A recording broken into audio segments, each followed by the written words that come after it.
What's up everybody, the Subs here with a new video. Today I'm here to talk about and review the Maxace, oh my god, the Maxace Covenant 3. There she is, pretty as fuck. I had this thing for quite a while and I'm ready to make a video about this, even because there's not like fucking videos on YouTube for this thing, unless someone uploaded like last week. I haven't seen one single video fully talking about this knife. It's just been like a showcase video and something like that, but nobody for now have made a video about this, so I might be the first one to actually make a proper review on this thing, or maybe not. I'm gonna find out as soon as I upload it. I want to start very bad to say that I've always been a big fan of Covenants when it comes to their designs and whatnot, but I never flipped one before this one. So this is my first ever Covenant that I bought, and I was really excited when they came out because, you know, they're pretty famous. Fuck, I just love them, the way they look and all that. So I just went on the website and bought one. Didn't even look at the specs. So yeah, and talking about specs, let's talk about specs. This thing is I think it's TC4 titanium sandwich, my bad, construction knife. It has beautiful Damascus carbon fiber inlays. These are brown and black, they're like bronze, but you can also get in purple and black or green, yellow and black as like a color variant for the knife. This knife has a light blade made of M390, which I'm gonna show in just a second. I don't know the material of the trainer blade, probably like a 440C Ardent or something like that, you know, the classic steels for trainer blades. Besides that, this thing also has a bushing system, which is the main big difference between these new Covenants, because Covenants were used to run on bearings, which is pretty cool, but these are on bushings. And we still have the screwable damping system, which I'm going to talk about in a little bit. And also this knife originally comes with titanium spacers, but it also comes with these flexi spacers, and it also comes with a latch and a pull clip, which I'm going to talk about and show you in just a second. Other informations about the knife: it is a little bit heavy. We're looking at the 5.0 ounces with the light blade and titanium spacers, and I'm pretty sure that we're looking at about 4.7 ounces with this kind of build. So with trainer blade and plastic spacers, which is still kind of heavy, but I think it's the lightest possible combination you can have. So it is quite a hefty flipper, especially for nowadays standards, and I can flip. But yeah, so I guess we can get into the unboxing experience now, because Maxace unboxing experiences are just the best. So let's get into that. So let's do a 360 or 180, whatever. So this is the box that comes with. It's like a sliding box and whatnot. And then I'm gonna take this off, because this knife also comes with a bunch of cards and things. There's like a business card in there. There's more stuff. It talks about Maxace missions, and then some information about the knife when it comes to like tuning and all that, maintaining, and also a business card which has all like the social media from Maxace and everything you had to know about Maxace, I guess. And it comes in this nice little pouch, which, okay, this thing just flew out.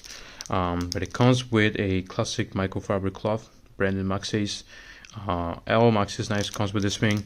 It's really nice to have, like, you know, it's like a nice little area to work on. It's a nice cloth to clean your knife and all that, so it's pretty cool.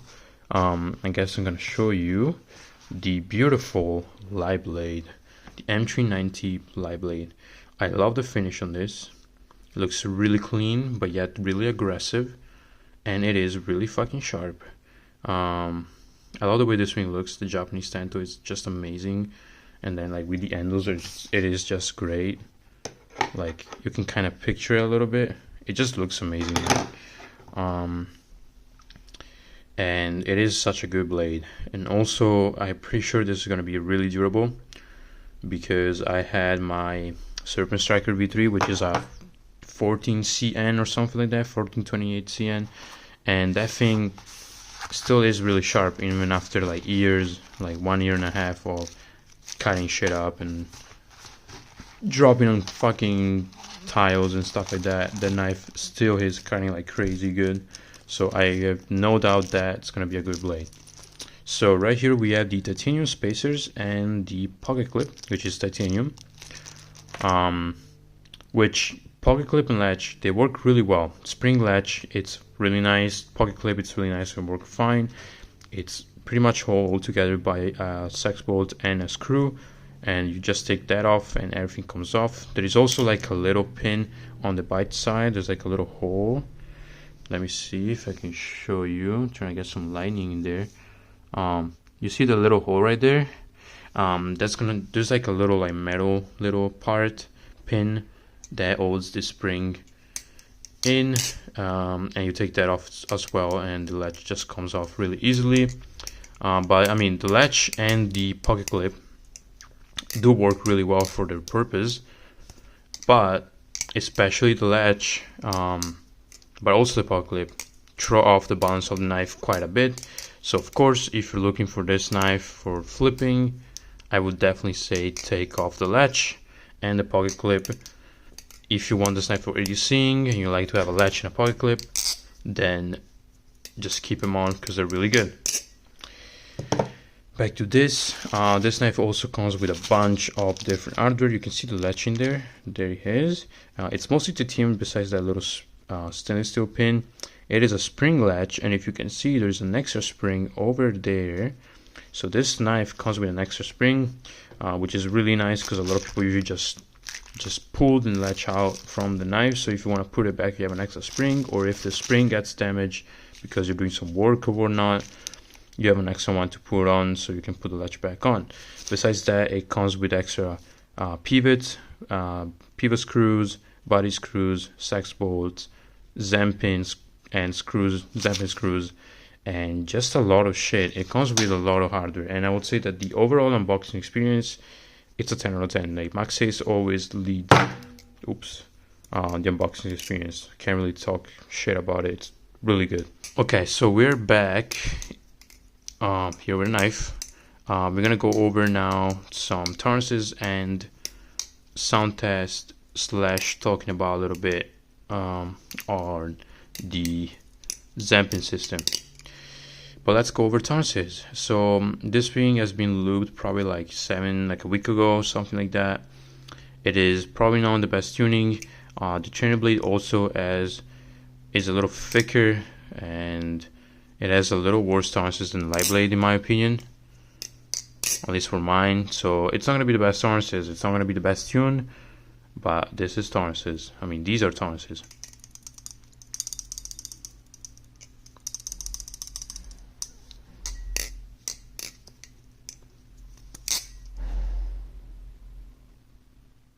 And this is sound test.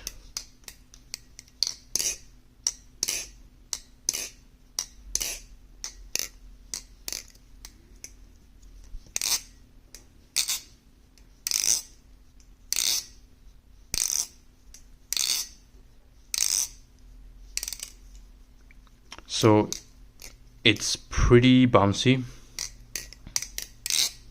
I would say.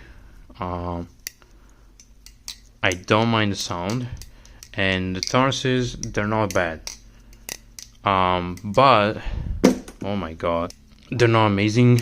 And the main problem is the Zampin system, in my opinion, because the Zampin system, it's not the best you can probably ask for. So the first thing I want to say, it is definitely, this knife needs lube. I am not a big lube fan.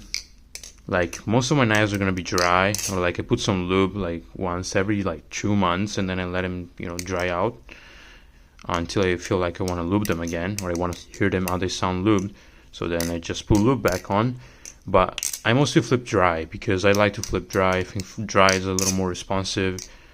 or like really like thin layer of lube just feels a little better, feels a little more, as I said, responsive and just better in my opinion. But I know that a lot of people likes to flip their knives lubed because of reasons such as sound and feeling tolerances are a little more solid, and there's also many other factors. But with this thing, I would definitely recommend to keep this knife lubed because of the amount of hardware that this thing has, because it also has zamping screws, it has body screws and pivot screws, which pivot screws are T8s and they're double-sided Torx bit, which is good. The zamping screws are T8 and the body screws are T6, which is not the best thing ever, but it's not bad at the same time. Like T8 is fine. So yeah, you do need to keep this knife lubed quite often. I would say, maybe not every week, but maybe every like 10 days or something like that. I would definitely say that this knife needs a little lube to it, so that it is nice, and you know, it just kind of helps with the tolerances and all that. The system is not super good. It's a screwable zamping system, which is something that I'm not a really big fan of, and I know that a lot of people are not. It is the same system that a replicant has, and it is just not the best thing ever. Because if you don't know, basically, what you originally do with a knife, or at least that's what I do, I like to have my knife nice and cranked all the way down, right? So I crank all the way down the pivot screws, I crank all the way down the zamping screws, right? Yeah, but there's one problem. Because if you do that, in mostly all screwable zamping knife, especially these with the double-sided screws, so there's literally like zampings in there, they're pinched together on the liners, and then there is one screw for each side to hold it in place. So if you crank them all the way up, all the way down, and you do the same thing for the pivot screws, there's not going to be swing. The knife is going to pinch. The blade is going to get pinched by the handles. The knife is just not going to swing. It's going to bind, and it is just going to suck because you're not going to have swing. You can't really flip the swing with no swing, especially with a light blade. Imagine if you have really bad swing with a light blade, you go for do a trick and you get cut because there is not the right amount of swing. So it makes it kind of unpredictable. I don't know why I can't flip today. It's really bad. But that's like one main problem. So what you want to do and what you need to do is that you want to, I usually like fully crank on the pivots anyways, because you shouldn't have any problems.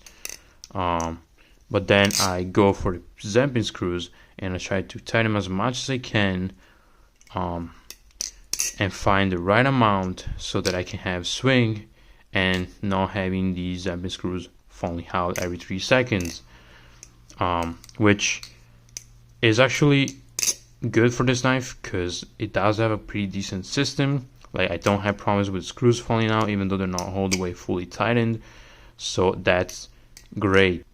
And the next step is to take off the screw you just tightened, pull Loctite, and then tighten the same amount of time, the same amount as you did before, so that the knife is fully Loctited and the screws are going to stay in place for a much longer time. Now, for me personally, I am not a Loctite type of guy. I'm not a thread locking type of guy. I don't like to do too much maintenance to my knives, I'm not gonna lie. I just kind of like to have them there and then kind of, flip them, like tighten everything down, lube them up once, and then just fucking, flip them and fuck it. But this knife does need a little more attention, so I didn't Loctite this thing yet. I did not, and I had this thing for like 3 months or something. And also another big thing about this is that, of course, with that kind of system, during time tolerances are just gonna get worse. And thankfully you do have extra zampings and zamping screws so you can replace them, but it's still gonna get worse during time, especially if you're flipping this thing a lot or using this knife a lot for different things and just putting stress on the zampings. It is just gonna get worse over time, and that's just gonna suck. But besides that, I would say that it's not too bad. Oh my god, it's not too bad of a system. Like, I've seen much worse, but I really wish they had something a little different going on for it. like 8 pins like they did for the Super Striker, but it's kind of different here because they don't really have anything to hide the Zen pins. I think they can do definitely something better, but it is what it is. The grip on this wing, it's pretty decent, but not extremely great. Like side-wise, amazing.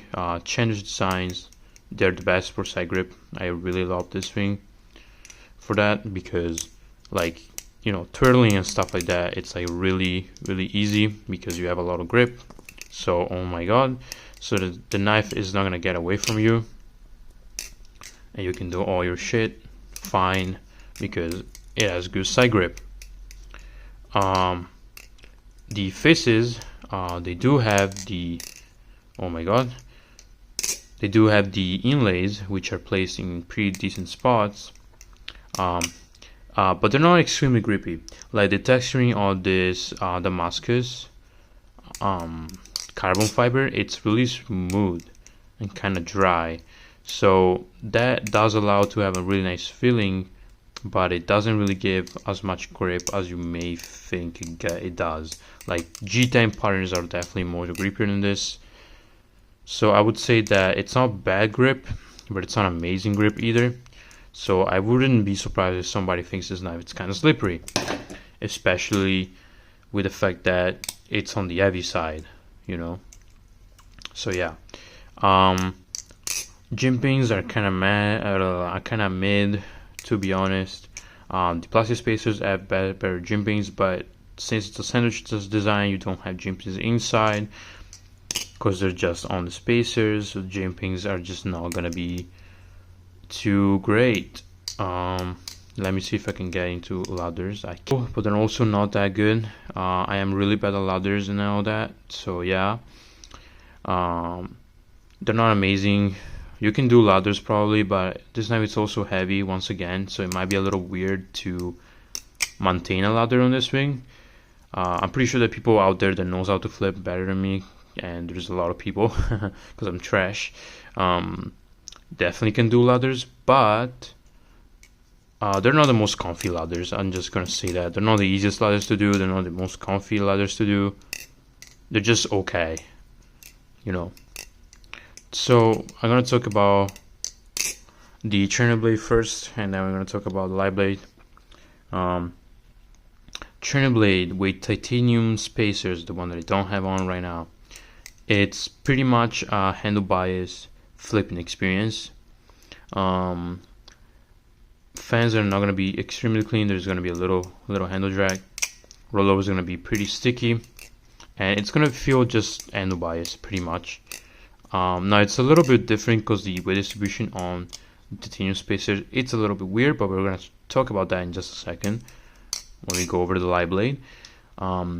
So I would say that it's a pretty okay handle bias flipping experience. Not my favorite. I don't really like to have extremely like handle drag and stuff like that. So it's not a bad flipping experience, but not the best either. Trainer blade with plastic spacers, the one that I have on right now. So this is pretty decent. This is the type of flipping experience that you will go to like an event, like I don't know, like Blade Show or something. This is my, like, I've never been to a Blade Show, so I'm just saying.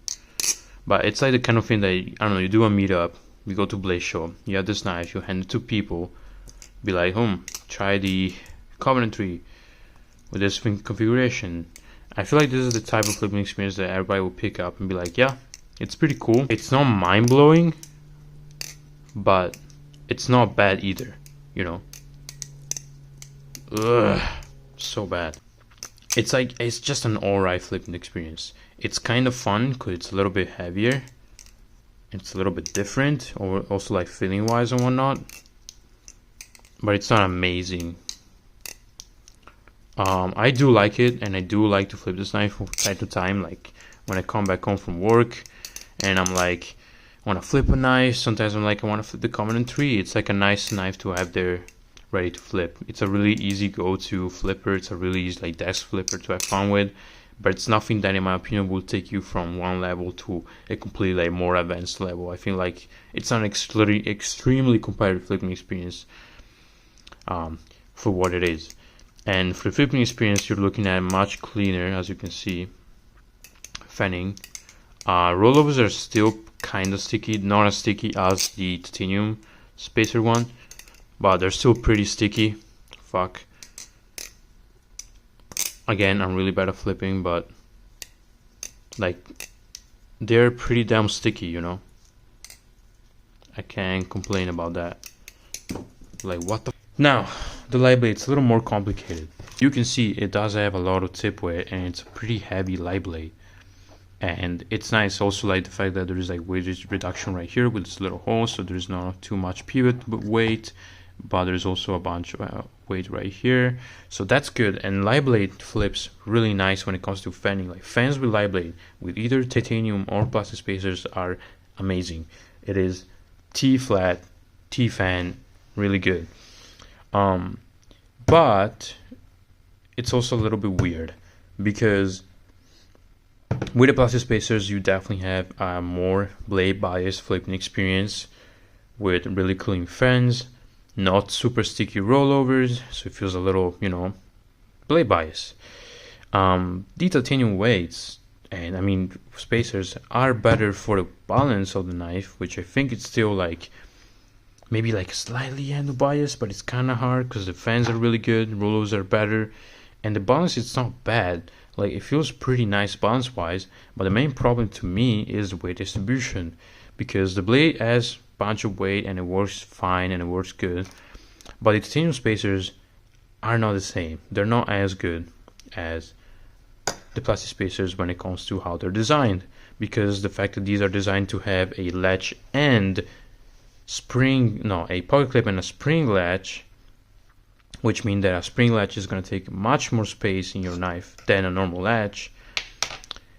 It does change the game quite a bit. Striker V3, this thing comes with a latch, but it's not a spring latch, and this thing has block spacers, which is right here. Like they're little block spacers. They go in to have, you know, to get like the blade space to sit, but they're at the same time they're like little blocks. And there's a big difference, because if you could look at these are the spacers. These are really long spacers. They go right here. There is a little peak of weight right there, but there's also a huge hole because that's where the sex bolt is gonna sit. So even at their own pick, they don't have a whole lot of handle weight or like mass. So it doesn't give the knife as much handle weight as it probably needs, or it doesn't give the knife the right handle weight in the right spot. And that's because of the spring latch, because as you can see for this one, and the Super Striker came with a latch and a pocket clip, but it's not a spring latch. The latch, it's just gonna sit right there with like washers, so it doesn't do too much friction, but it's just right there. There is no other components that needs to be put far away. There is no tension. There is not going to be tension on the latch. This latch is going to be like flopping around, so there's not going to be tension. It's not going to be the best latch system, but you're giving much more like solid weight distribution on the knife, because you know that all the end weight on the Super Striker, it's right here, and that's all you're gonna get. It's not all the way right here. It's not like distributed in weird places. It is just right here, which is much easier to balance. Now this thing does have weight distribution problems too, because the blade doesn't have as much tip weight. It's like fans are a little weird, but it's not a bad knife still. Ow, almost got fucked right there.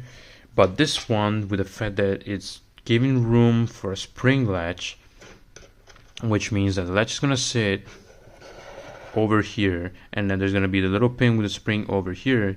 That doesn't give the opportunity to have a block spacers, because if block spacers it's moved up all the way right here, the blade is gonna hit the inside of the spacer. So it sucks, because these don't give, in my opinion, the right amount of weight distribution to the knife. And now you do have the plastic spacer that are a little more like blocky spacers, which of course they don't let you have a latch because there is no room for a latch, which is good because they do have more mass towards the back, but at the same time they're plastic, so they don't give as much handle weight as they should. So for how much as I think that the blade is amazing and this knife can be really good, I just think it needs more handle weight or a better weight distribution on the handles. And then the main problem of this is mostly that this knife has a really sharp light blade. It does have a really heavy light blade. It is a really heavy knife. It doesn't have the most grippiest part ever, and the weight distribution is not the best. And overall, it just makes it really, really unpredictable, really, really intimidating to flip. So I am not surprised if people get really bad cuts. It's not a bad flipping experience, I think.